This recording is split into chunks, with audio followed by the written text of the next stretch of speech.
চাচা, আমি আরেকটা জিনিস শুনছি যে এখানে নাকি আপনি একজনের কাছে এক চা একবার বিক্রি করেন, দ্বিতীয়বার নাকি আর বিক্রি করেন না, সত্য কিনা? এটা সত্য। একটা চা সারাদিনের নিকে আমার কাছে পাইবেন। যত দূরে জমিদার টাউন আমার যে শেখ হাসিনা আছে তারও আমি দেবো না। আসলে কিভাবে আপনার এটা ভাইরাল হয়েছে এই দোকানটা? চালটা প্রথম বেশি 5 টাকা করে, এক কান দুই কান হইতে হইতে মানুষ অনেক দূরে ঘুরে চা খেবেন। অমুখানগুলো ভালো চা পাওয়া যায় যাই। সুপ্রিয় দর্শক মন্ডলী, আসসালামু আলাইকুম। তো আপনারা দেখতে পাচ্ছেন যে আমরা কিন্তু আজকে এমন একটি চায়ের দোকানে রয়েছে। এখানে দেখেন লেখা আছে খাঁটি গরুর দুধের রহিমউদ্দিন পচা মিয়ার স্পেশাল চা। অর্থাৎ এখানে প্রতি কাপ চা কিন্তু 30 টাকা, এবং এটা হচ্ছে আপনার নাবির বহর, লন্ডন বাজার, ফুলবাড়ি, কালিয়াকৈর, গাজীপুর। এখানে কিন্তু একটা ব্যাপার আছে, যে ব্যাপারটা শুনলে আপনারা হয়তো বা একটু চমকে উঠবেন। সেটা হচ্ছে যে এখানে যারা চা খেতে আসবেন তারা কিন্তু দৈনিক আপনারা এক কাপ চা একজন মানে খেতে পারবেন। তারপরে কিন্তু আপনি যত টাকাই দেন তাকে আপনার কাছে কিন্তু আর কোনো চা বিক্রি করা হবে না। যদি আপনি একটা চা 5,000 টাকাও দেন, 10,000 টাকা দেন, আপনার কাছে কিন্তু আর কোনো চা বিক্রি করা হবে না। এই কথাটা কিন্তু আমার না, এই কথাটা হচ্ছে এই দোকানের যিনি মালিক রয়েছে, এনার নাম হচ্ছে পচা মিয়া। তো সেই চাচাই কিন্তু আসলে এই জিনিসটা বলছে। তো আমরা তার সাথেও কথা বলবো ভিতরে গিয়ে।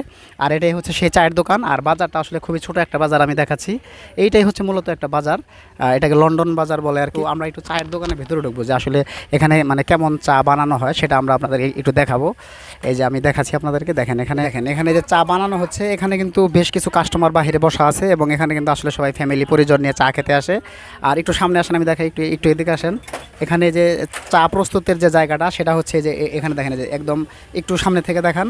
দেখেন যে এখানে কিন্তু এরকম সসপ্যান দিনে কিন্তু আপনার 50, 100, 150 সসপ্যান চা বিক্রি হয়। এবং এই যে দেখেন এখানে লাকড়ি আছে, এবং ওই যে দেখতে পাচ্ছেন উনি কিন্তু আসলে দোকানের যে মহাজন রয়েছে, মানে আমাদের যে হচ্ছে পচা মিয়া চাচা, সে কিন্তু ওখানে বসে আছে। আমরা একটু ওনার সাথে কথা বলবো এখন। আপনারা কিন্তু দেখতে পাচ্ছেন যে আমরা ইতিমধ্যে আমরা রহিম চাচার চায়ের দোকানে আসছি। আপনারা একটু দেখেন, আমি দেখাচ্ছি এদিকে ঘুরিয়ে। এই যে এটাই হচ্ছে মানে কাকার চায়ের দোকান, এবং আসলে এটা কিন্তু শুরুর দিকে মনে হয় এরকমই ছিল, বা কিভাবে আসলে চাচা শুরু করছে আমরা চাচার মুখ থেকেই শুনবো, যে আসলে এই দোকানটা ভাইরাল হওয়ার পেছনের কারণটা, বা এটা আসলে কিভাবে আপনার এটা ভাইরাল হয়েছে দোকানটা। এই চালটা প্রথম বেশি 5 টাকা করে বেশি। মানুষে কয় তুমি যে দোষ চা বেছো, এত চা বেছো নিছো, এই যে তুমি 5 টাকা চা তোমার ক্ষতি জানাও। আমার ক্ষতি তো যাই, 72,000 ক্ষতি আমার চ্যানেলটা আমি উঠেছি। এটা 72,000 ক্ষতি দেয় তার চ্যানেল। এক কান দুই কান হইতে হইতে মানুষ অনেক দূরে ঘুরে চা খেবেন।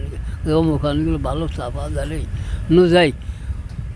এইভাবে এটা হয়ে গেছে ঘটনা। তার মানে আপনি শুরুর দিকে 5 টাকা কাপ বিক্রি করতেন, আর এখন কত করে কাপ? 30 টাকা বেশি। তো ইয়ার মধ্যে আর বাড়বো না, কোনো দিনও আর বাড়বো না চা। এই 5টায় থাকবো। প্রতি সোমবার বন্ধ থাকে। কেউ সোমবার আইবেন না, অনুরোধ এটাই। একটা চা সারাদিনের নিকে আমার কাছে পাইবেন। যত দূরে জমিদার টাউন আমার যে শেখ হাসিনা আছে তারও আমি দেবো না। শেখ হাসিনার আইনের কানুন আইন চলে, আমার আইনের কানুন আইন চলে। শেখ হাসিনা মাল এই প্রধানমন্ত্রী, হ্যাঁ আমাকে মান্যর ব্যক্তি, তারও হ্যাঁ দেবো না আমি। চাচা, আমি আরেকটা জিনিস শুনছি যে এখানে নাকি আপনি হচ্ছে একজনের কাছে এক কাপ চা একবার বিক্রি করেন, দ্বিতীয়বার নাকি আর বিক্রি করেন না, এটা কি সত্য কিনা? এটা সত্য। এটা সারা বাংলা মানুষের জানে। একটা মানুষে আমার কাছে যত দূরে বড় লোক টাউন, একটা চা বিনা আমার কাছে চা পাইবেন না। এটা অনুরোধ ব্যাকের কাছে যাই নাও, আমার কাছে বিরক্ত করেন আপনারা। যাই নাও আহন আপনারা, একটা চা বিনা বেচারা দেয় না যাইন বাজার। এই নিয়মটা করার কারণ কি, যে খাবে সে তো টাকা দিয়ে খাবে, সে খাইলে আপনার সমস্যা কি? না, অনেক দূরে মানুষ একটা করে চা দিতে ঘুরে যায়, অনেক মানুষ ঘুরে যায়, এই জন্য এই কামটা করছি।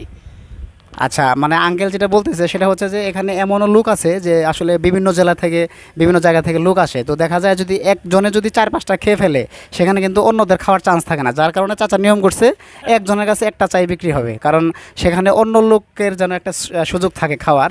কারণ যেহেতু জিনিসটা ভাইরাল হয়ে গেছে, আঙ্কেলের একটু বয়স হয়ে গেছে, তো এখন ওনার আসলে শরীরটাও ভালো না তেমন।